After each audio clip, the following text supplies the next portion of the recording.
26% of people start holiday shopping in October. 20 something percent start before Black Friday. 18 or so percent shop during Black Friday, and the rest are in December. The majority isn't going to happen during Black Friday. It's happening before that. So if you're able to launch a sale end of October, beginning of November, you're capitalizing on the demand that's there. For brands that are like, oh, we only do a week of, in my opinion, you're not capturing enough dollars. Yeah. You may not see that immediate bump, but people are still shopping. And if you feel like you're not performing right now, efficiency-wise, launch your sale.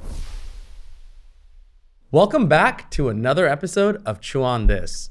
Today is a founder special where we're going to break down everything it takes to get Black Friday ready. But before we do, I think it's been a while since we've talked about where we've been, what we've done in this past year. Let's give some highlights because I think we've had some incredible moments this year, whether it's from running incredible organic traffic, scaling on the Facebook end, redesigning our entire brand. I think let's spend a few minutes catching up everyone on some of those levers we pulled in 2024. And Ash, maybe you want to start on the marketing end. Yeah. So last year we kind of felt this shift in focus from going from like this CAC to LTV ratio to CAC to AOV ratio, meaning first order profitability. And everybody around us was like, it's possible, it's possible, it's possible. Nobody's investing in money anymore. And so we were desperately trying to crack that. And we had kind of found a solution to some of our problems, which I've kind of talked about on Twitter, where we've had, our pixel kind of not trained properly. Our ad account was kind of, messed up, and we made a lot of changes. And if you want to see that, check out my Twitter. But we found a solution probably like mid-summer of last year. Essentially, we did a reboot, right? New ad account, new Facebook page, new Instagram page, new pixel, everything. Things kind of started getting a little bit better, right? We were getting and working towards first order profitability. We leveraged cost caps. We started, focusing on organic a little bit, not as much as this year, but a little bit.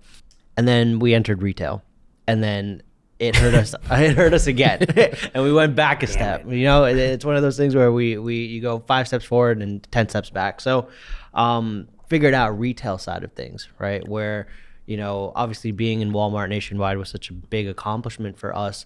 The problem is that pricing was so different. So if you were to come and shop from Obvi, it wouldn't make sense to buy on the website. It would you would save 50% by going to the store. Yep. And you're most likely going to the store at least once a week.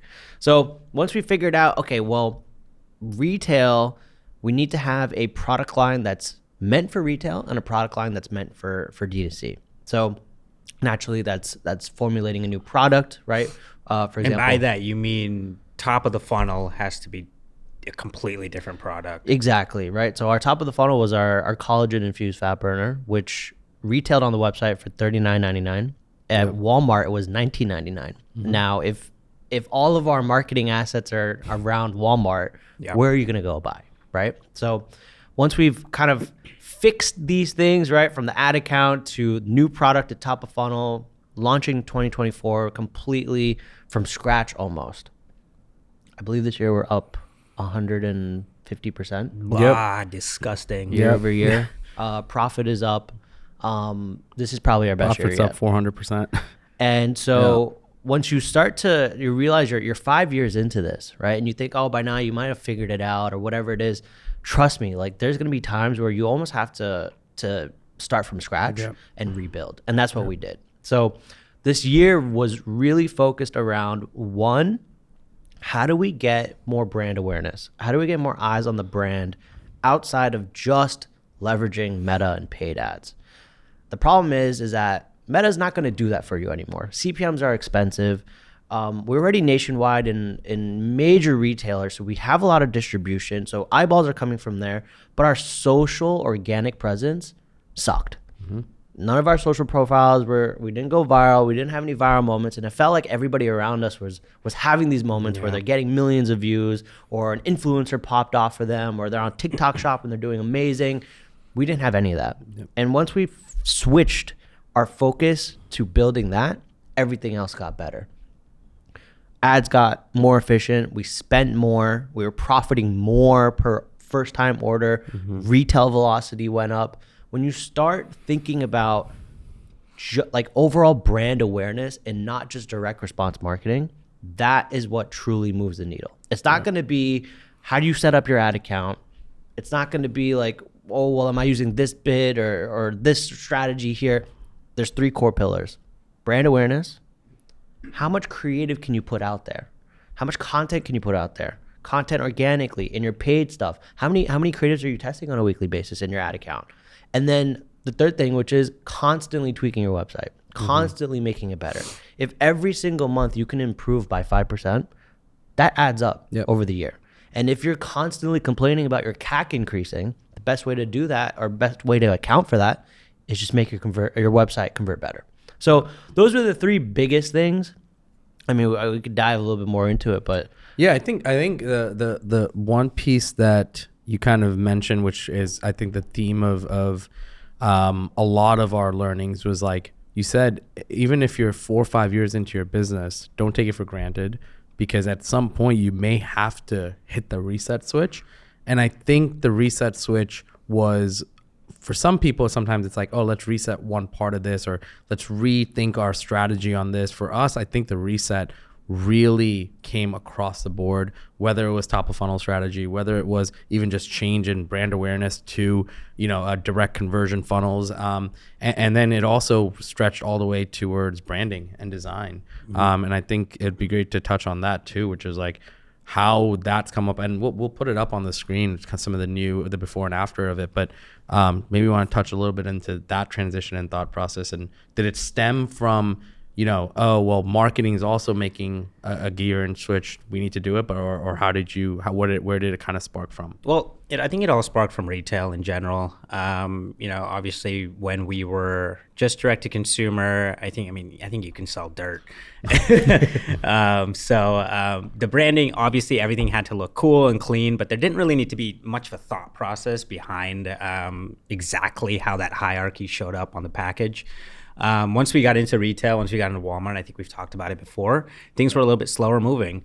How do you really get somebody who is not an Avi customer to actually go and pick up your product, and what's going to really sell them? And I think that's the whole thought process we had to put into a lot of the packaging and the whole redesign. And it was really cool to see when we got the new updated unflavored into Walmart with the new packaging. And it started moving, and it started moving way faster than the other flavors. I think you even set the stage. What was happening with the current SKUs in Walmart? Yeah, so I think we got into Walmart, not with an unflavored, but we got in with a fruity cereal and our cocoa cereal, which were kind of our staples at the time as far as our collagen line goes. And they were just moving slow, man. And there was a lot of things. I'm sure there was a lot of packaging things, but then the price point wasn't there. The formula was too expensive. We were trying to sell a premium product for customers at a non-premium location. Yep. So a lot of things just didn't make sense. I think we rethought all of that. We rethought all of the formulations, the packaging, everything. Especially when we did this unflavored. I think our burn was always moving, our capsule product was always moving, but we needed a way to get the powders moving because that is really your retention play. Yep. And then once we got there, things started moving. And it's not that we were doing anything differently on a retail marketing end. It simply is the power of packaging, and it's crazy. People tell you that all the time, but you don't really believe it until something like that happens, where you almost release a very similar product to what you already had in there, but you changed a label and you're now selling 3-4 times more than you were before. It's pretty crazy. And then we ended up launching in Sprouts nationwide. Yep. And in 2 weeks we sold out of like half their stores. It was really cool to see that packaging, it wasn't just working for Walmart. That is a retail play now. So what we ended up doing was we have all these really cool innovative products coming out, and we'll touch on it when we get to the Black Friday stuff, but we use that template and that ideology of how we made that packaging, and we kind of replicated it onto the new products. So I'm really excited to see how those do as well. Yeah. I mean, not even just on the marketing side of things or even the branding side of things. I think the way that ops and finance, the way that you positioned it, had to change, right? Yep. Especially going into retail while we were still figuring out the DTC side, kind of cracked it, but then didn't really when we launched into retail, and then now this year it's way better, right? So going from this like we're losing money on like every order, retail now requires a ton of financial backing. How do you go from like almost being in this hole to now being in a negative cash conversion cycle? Yeah, I think it was interesting because I feel like we've gotten to like before us, we've been able to see being, you know, this company that's super profitable out of the gate. We then got into a negative cash conversion cycle by 2020, 2021, where we were literally being able to sell product before we even had to pay for it. And then I think at the start of 2022, actually more tail end of 2022 into 2023 is where it started to become tougher because all of the different marketing conditions and all the different things we just talked about started to hit us, and we got to see the first glimpse of a negative cash flow cycle, which was like we were losing more money than we were making. And luckily, given the health of the company, we're able to get through tough times, but many people don't. And I think you kind of get to see the jaws of death and what that looks like. And it's really true and real because there are people who get to, again, are blessed to come out of it. But I feel like until you get to see it, you, one, mentally never want to see it again. And then two, you really look back and look at all the things that caused you to get there. And it wasn't just a combination of, let's say, marketing becoming less efficient. It was also a combination of overspending in inventory, not maybe thinking through the right time to rebrand or refresh, not thinking through the right times to really consider, changing our eyes on, is retention really working or not, or just taking it for granted. All the buckets that like we were not paying attention to, because you do take your business for granted at some times. I think being able to kind of come out of that and saying, okay, we can never do that again. Each product now has a lot more intention, even though we are going back to releasing products, a lot more intention. Ordering volume has gone down considerably to the point where we're like, rather be sold out than be in a negative cash flow cycle. Look at it as a blessing, although nobody would ever want to have to suffer through that. But if you don't, you're better off not learning you've taken your business for granted when you're too big to even get out of it, right? The problem's too big to get out of. So I think looking at it now, there's a few things that's really cool. Number one, we brought Amazon in-house, right? Bringing that in-house versus we were doing a relationship where a wholesaler basically bought from us and then took care of our listings. We got to see cash up front, but now we get to see the full unit economic spread to ourselves. Money doesn't come up front, but we're in a better cycle now where money doesn't need to be up front. So bringing that in-house has created and generated, tons of positive cash flow for us, but also being able to see a engine give us a full margin spread. So we're able to bake that into having just better unit economics. Number two, marketing efficiency. I mean, it's been incredible. I feel like anyone we're talking to, any brand we compare to, it's been a really cool story to be able to share the turnaround that we've had. And then you have like retail, which is sitting in this really cool space where it's like, we actually went into retail not knowing anything, to a point where by year two, which I think was pretty impressive, by year two, we were able to kind of almost figure out like, here's what's going to work. And although, we're not at a point where we're like, all right, this is it, end all be all, we're still at a phase where it's like extremely sustainable. It's creating a really cool ripple effect, getting us into a lot more doors. Our projected by the end of this year, we should be close to 8,000 doors. Wow. Yes, 4,200 of that is Walmart, but the other 3,700 is not Walmart. And I think when you put that into perspective, we've doubled our door count just from last year. And I think that comes from all of these pieces coming together.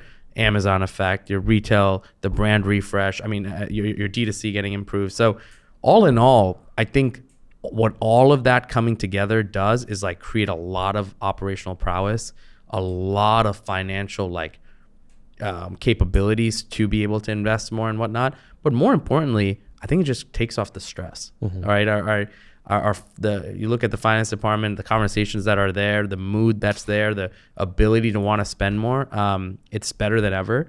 And I think it really does create the ability to even explore. Like I think there were times last year where there were probably tools that were worthy to discuss and look at, but because maybe we were in a tougher time, you'd be like, you know what? No, like I don't even want to explore it.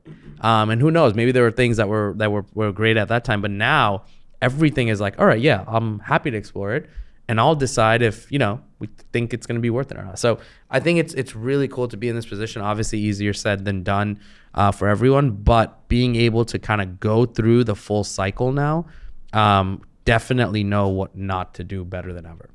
And like I can tell you, like we're not seeing a drop as much as everybody else probably because we're not relying on one traffic source anymore. And again, I can't talk for everybody and say everybody's in the same boat where we have this retail distribution, we have 5 years worth of track record, we have a massive community. But for the brands that are feeling it right now, the biggest thing I can tell you is take a look at your organic presence. Install an app that tracks your social listening. See how many impressions and views you're getting as a brand outside of what you guys are putting out, right? And if you can increase this number on a month-to-month basis, watch your ad spend increase and your efficiency improve, okay? That's why, like I said, a lot of people leading up to Black Friday / elections, whenever this episode comes out is next week. There is going to be a point where there's a lot you can try and do, but nothing is going to work because you have so many factors, external factors, right? But the moment these things kind of pass, you're ready for it. So making sure that you're consistently, again, like I said, putting out content, testing new ads, testing new landing pages, offers, et cetera, and just getting prepared for what Q4 is. I mean, for some brands, like 50% of their revenue. So gearing up the rest of the year to prepare for this. And also understanding, like, listen, sometimes it's not you, it's external factors. So Chew on This is sponsored by, if you're juggling your marketing ops between different platforms, then listen up. Ash and I were in the same boat as you were not too long ago. We were using an email service provider and an external SMS provider to manage over 200,000 customers. With numerous email flows like post-purchase, abandoned cart, win-back automation funnels, running these communications on several platforms was killing our potential impact because we just didn't know how to optimize the process on each channel. We needed a new approach, so we reached out to our community. The #1 recommendation was SendLane, so we had to check it out. And let me tell you, it's surprised us on every level. They took over the entire migration process, transferring data, forming up emails, and making sure that we didn't miss a beat. And now with their Move Now, Pay Later offer, it's easier than ever. You pay nothing up front, no hidden fees, and no unexpected bills. So if you're worried about the cost, the disruptions, or the sheer amount of work it's going to take to migrate your current marketing ops, SendLane takes care of everything and you don't pay until they're done. We highly recommend SendLane, and since we've moved, we've seen incredible ways to optimize all our channel strategies in one place. Now, let's get back to the episode. Excited to maybe dive into the Black Friday stuff. Perfect time to dive in. I think right off that theme of Black Friday, the first thing to talk about is when we release this episode, we've already launched our Black Friday. So let's talk about the one thing that's been very consistent for all of us. When do we start our Black Friday? Yeah. So May. If you ask me, I still have an ad from last year. Black Friday still running. So that will be a full year running. I think we've tested both. Tested starting like November 1st, tested last year where we did the week of. I think it's very clear when we start earlier, things are way better. We generate more revenue. And this goes with the stat that I saw, I think Meta had published, which was 26% of people start holiday shopping in October. 20-something% start before Black Friday in the month of November. 18 or so % shop during Black Friday, and the rest are in December. So technically, the majority isn't going to happen during Black Friday. It's happening before that. So if you're able to launch a sale end of October, beginning of November, you're capitalizing on the demand that's there. And so for brands that are like, oh, we only do a week of, in my opinion, you're not capturing enough dollars. So that's kind of my take on it. I'm glad we're starting earlier. We Yeah. get to do a lot more cool stuff. You may not see that immediate bump. Right. You'll probably see it from retention. But The dopamine hit's not there. yeah, until Black Friday, Yeah, which until is Black fair. Friday. But Yep. people are still shopping. And if you feel like you're not performing right now efficiency-wise, launch your sale. Yeah. And the biggest thing for me on like the acquisition side of things, and then we can talk about the retention side because there's a lot there with what we're doing, but a lot of brands are, oh, I gotta make my offer better. I gotta make my offer better. I need to acquire customers, this and that. Does the potential new customer know what you've been running all year? Yep. Probably not. Okay. Can you take your current offer that you've been testing all year long or should been testing all year round and quite literally stick a Black Friday sticker on it? Because again, this is top of funnel. These are people who have never heard of you. If they come to your website and see an offer that says Black Friday, that's your Black Friday offer. Stick with it. Yep. You'll have brands that are like, oh, I got to make it better. I got to make it better. And you hurt your margins. Yeah. And so that's why for acquisition, there isn't a lot of tips here. It's keep it evergreen, keep running to the same landing pages, launch a few creatives that say Black Friday, but don't forget to maintain the messaging of who you are as a brand. Because if you put up a banner that just says Black Friday sale, get up to 50% off, and zero context about what the brand is, you're just another banner. Yeah. Somebody's going to skip over you. So that honestly, very short and simple for acquisition. Keep it simple. Rebrand your current offer as Black Friday. Keep your evergreen ads running. Launch a few Black Friday message ads, but maintain the messaging of the brand. Yeah. Now the retention side is different. Yeah, and I think even before the retention side, I think there's one point to what you said which is really good is like the starting early factor, right? I was talking to it was a client on MentorPass. Their brand called Honey Bomb, and they're like these lip balms. And we're going back and forth. They want to talk about Black Friday and they're planning, and we talked about this one factor, which was like they were like, oh well, we don't know if we want to start early, blah blah blah. And I simply asked them a simple question, which was like, what's your goal for November, right? And they're like, we want to make X amount of revenue. And it was obviously it was their goal number. And I was like, do you care if all that money came on November 1st, or do you want it to come on November 24th, right? They're like, no, we don't care when that comes. And I was like, so would you rather have 30 days to make your goal, or would you want all your money to be made in a week? Think about the pressure you're putting on the system, everything.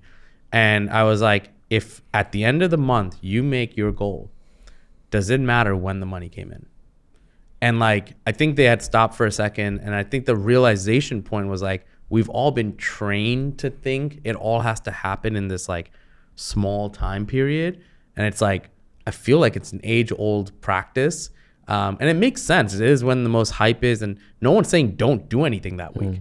It's just like, why are you giving up also all of those little pieces around it when people are kind of still in the mode, right? Like November comes around, everyone's in now holiday mode. Everyone is in, the mode of thinking about it. So present it. So yeah, you can jump to retention, but I think it was like really good point of like, at the end of the day, it doesn't matter if your goal is revenue driven and not about how much did we do on Black Friday and this, like, again, this dopamine hit and this target that you want on one day, then do what's best for your company. Yeah, I also remember back when, leading up to Black Friday, you would kind of or slow down your spend, and then some people would just stop spending until Black Friday, and that, I guess it just doesn't apply anymore. Of course, people are going to wait, right? Yeah. Especially now, especially the election season, like the uncertainty is there. Yeah. And so I think people's eyes on their own budget is going to be a little more emphasized this year. And I think the average budget for consumers is like that $500 to $600 that they want to spend on the holiday season. And a majority of that is going to be on gifting, right?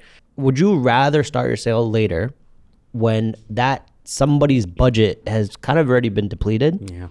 Or would you rather kind of attack that share as early as possible? So you have to think about it. It's not like, oh, people are just waiting around. Like people are going to shop. There are sales going on. There are sales that started end of October. You have to hope they don't buy other stuff. Exactly. There's a limited budget within most of the consumers in America and everywhere else. Tap in when you can, and don't wait. Yep. Yeah. Great point. And I think then you were alluding to the retention piece now. And I think this part was like, it's fun because it's something that I feel like we've been prepping for all year. It's almost feel like we've been prepping for the Super Bowl, which it is a Super Bowl, but I think the way this year around, especially coming off of last year where didn't do as much given the quality of the year we had. I think this year, super exciting what we're doing with between gifts and products. So I think it'd be good to talk about. Maybe you want to talk some of the products, and then we can talk about the free gift strategy too. Yeah, I mean, first of all, last year sucked. I hate the Black Fridays where, you're just kind of running a sale and that's really it. There's no free gifts. There's no new products. There's no, and surprise we were competing with Walmart. Yeah, and we're like, what's going on here? So you just had no idea. Yeah, I think I just completely blacked out last year. But no, this year's cool because finally we are getting back into product innovation. All the new designs, everything was done with super intentionally. Even the free gifts, like we got ahead of the ball. It's 3 months ago we started, talking about them, and then brought in our guys to go and source them and whatnot. But we did every single thing from getting quality free gifts to not only formulating these products and just having them, but like doing it at a price point that we feel we can sell them at. It was really cool because I think we started this process months ago. Yeah. In the summer, right? Yeah, and it really feels like it's finally coming together. Finally see what the reaction for these products are going to be, because I don't think we've been excited about new products in some time now. And it's just a whole line of new powders. And it's cool. We're releasing them for Black Friday, but I know that these are going to be like real retail plays here. So I'd just love to get them out into the market and get some feedback and see where we can go from there. But like you were saying, when you're kind of in a slump, you don't really get to do all these things like innovate products and the brand partnerships and the licensing deals and things like that, the fun stuff that we all like to do. I think it's been a lot easier for us to do that this year because we're doing well as a company and enjoying just being creative with whatever we put out. And then it's kind of like, move fast and apologize later if things don't work out. Okay, cool. And we didn't order a ton of them. We can just make more products. So, so we're launching 4 new products during the Black Friday sale, 1 every week, starting November 1st. And then we've got these 3 free gifts, pretty much, spend more, earn more. But yeah, that's kind of how we got it set up. And I think the cool part about it too is like the strategy of how the launch and the artificial stock out, if needed to be artificial, versus a restock maybe during Cyber Monday and something. I think the really cool part in here is like the amount of dynamic elements we have. So maybe we want to touch about even just going into now that retention strategy, it's like, you got to get these people excited. I mean, especially for us being a supplement company, like I said, the majority of the wallet is going to go towards spending on others and not necessarily yourself.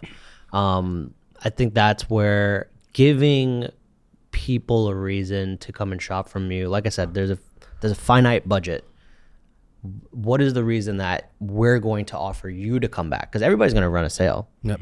Some people are going to give free gifts, but not a lot of people are doing new products. Right. And if you're doing Black Friday exclusives where, hey, this product is only going to be available this week, come get it, that's one reason to come back. So to your point, right, I think it's going to be a lot of work kind of dynamically updating the website, right? Every week you got to change the theme, take a product off, add a product, swap around the gift so, things feel fresh every single week.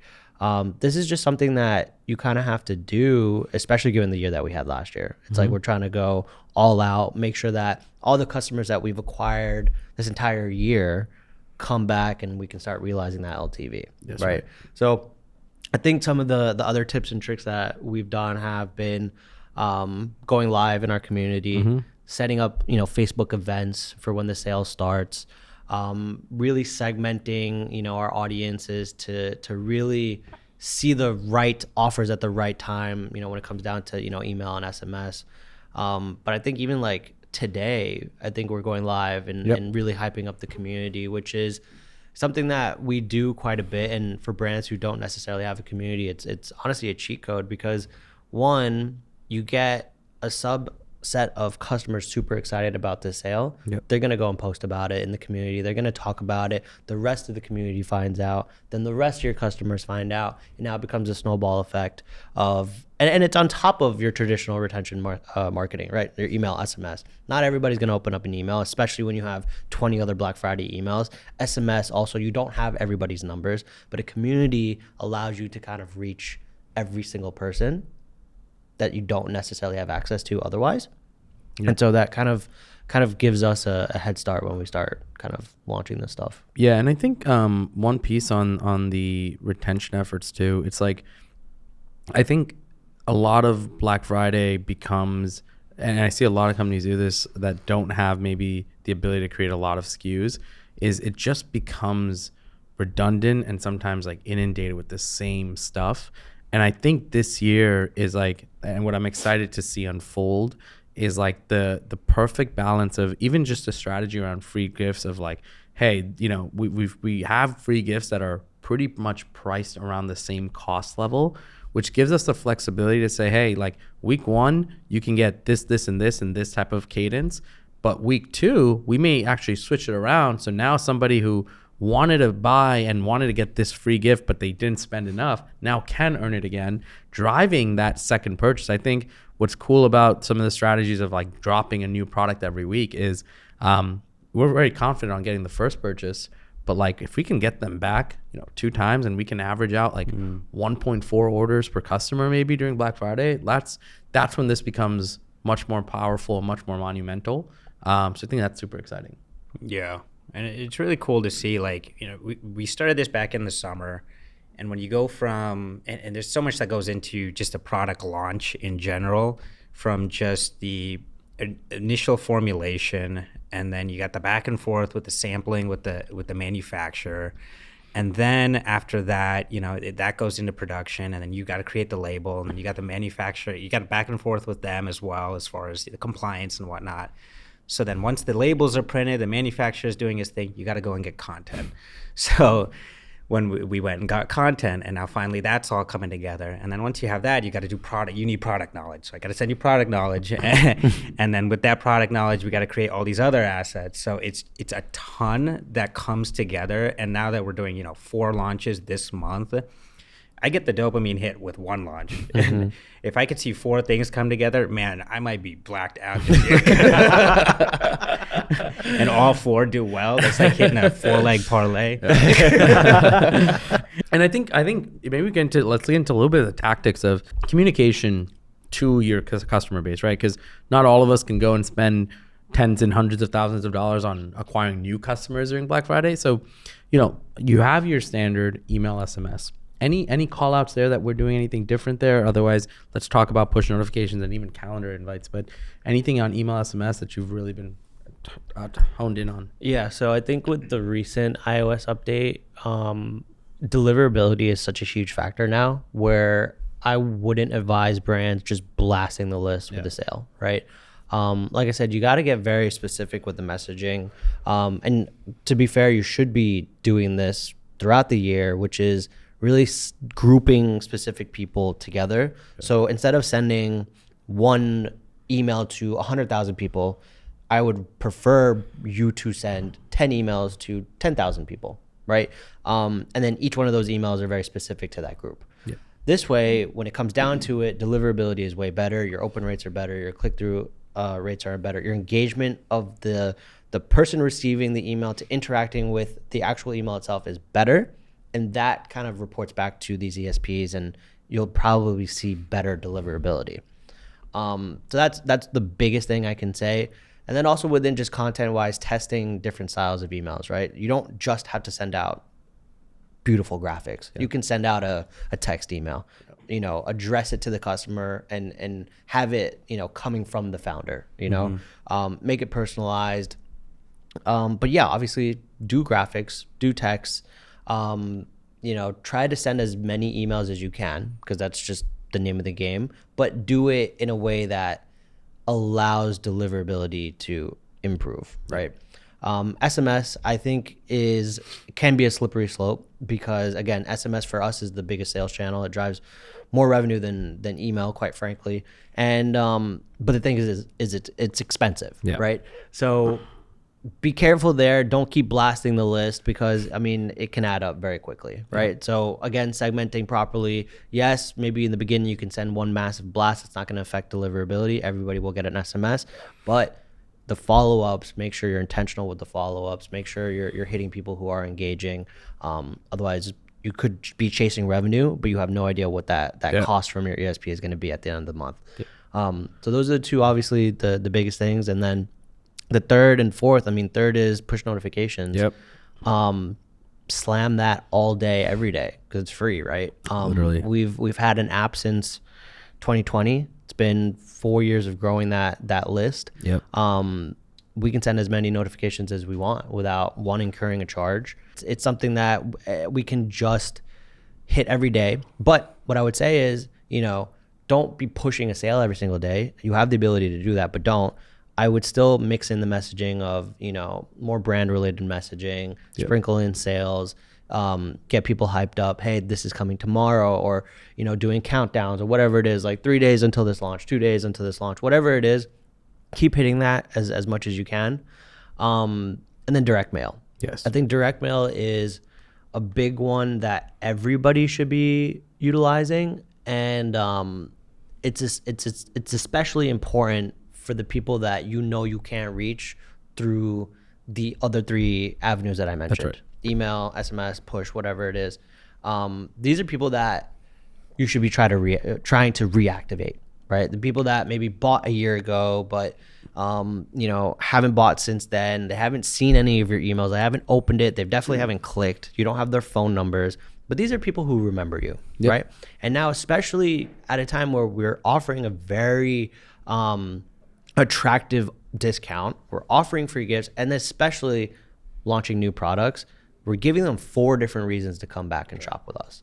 And so what I would do is treat direct mail as a reactivation list. Even if you just want to test it, test a small audience of people and see if you can get them to come back. Because if you can reactivate them on a new product and they find out that they like that product more than the first product they tried, you've won another customer again. Yeah.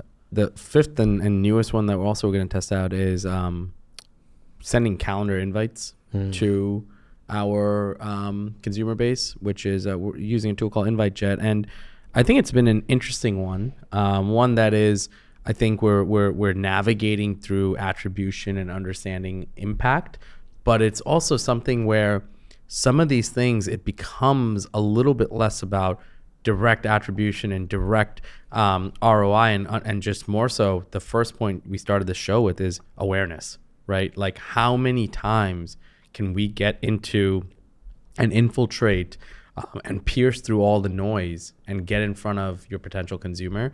So we just talked about email, SMS, push notifications, direct mail, and direct calendar invites to people's inboxes.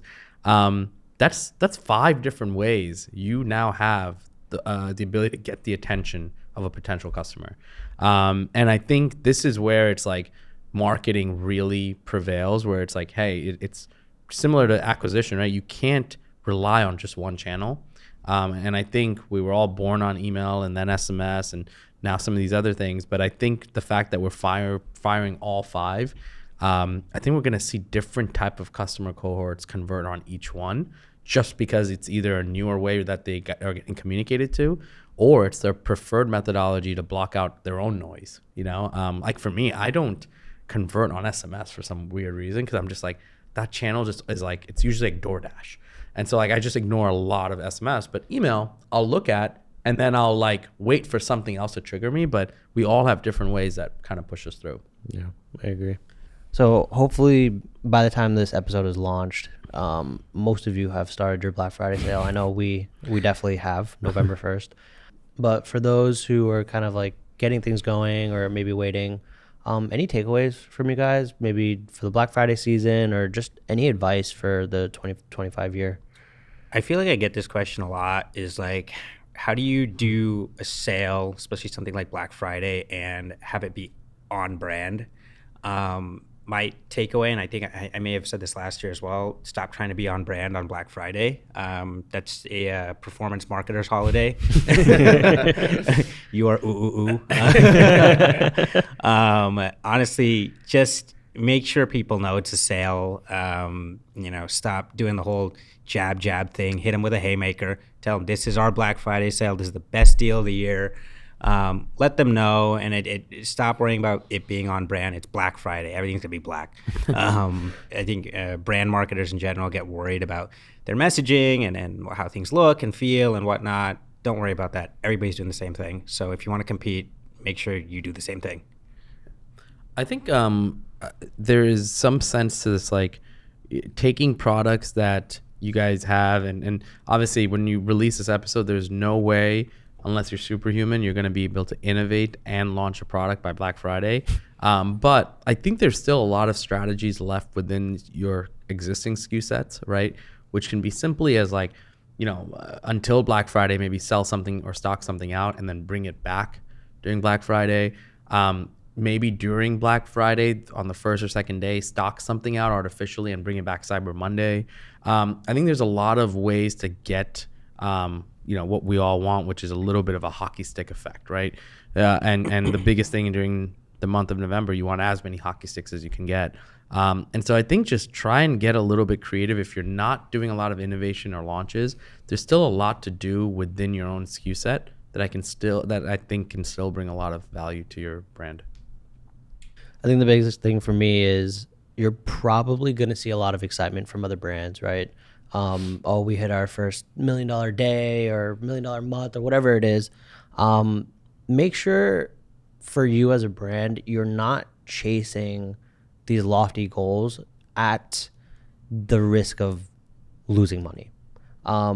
If Black Friday just isn't your time to sell, like for us supplements, our Black Friday really is January 1st. And so instead of me, I remember last year I was pushing acquisition and I texted these guys. I was like, I'm losing money on every order right now. But I just want to chase this revenue. And it was like, all right, go for it. Right. It's addiction. Yeah.